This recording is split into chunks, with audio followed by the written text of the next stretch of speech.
নমস্কাৰ, মই পৰিস্মিতা। আজি কলেজলৈ ওলালোঁ যদিও ক্লাছ কৰাই নহ'ল।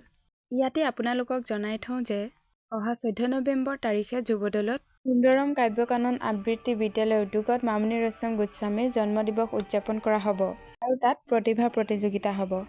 আশা কৰোঁ আপোনালোকে সেই প্ৰতিযোগিতাত অংশগ্ৰহণ কৰি নিজৰ প্ৰতিভাসমূহ বিকাশ কৰে যে। এই প্ৰতিযোগিতাৰ প্ৰচাৰত আমি কেইবাখনো স্কুল আৰু কলেজত গৈছিলোঁ।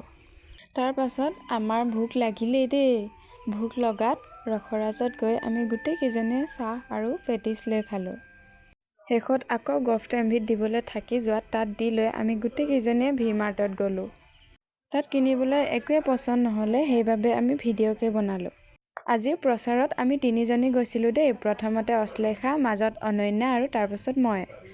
ঘৰলৈ আহি মই গৰুক পানী খোৱালোঁ আৰু তাৰপাছত গৰু ছাগলী বান্ধি মই মোৰ কাম শেষ কৰিলোঁ। আজিলৈ ইমানেই। Bye bye.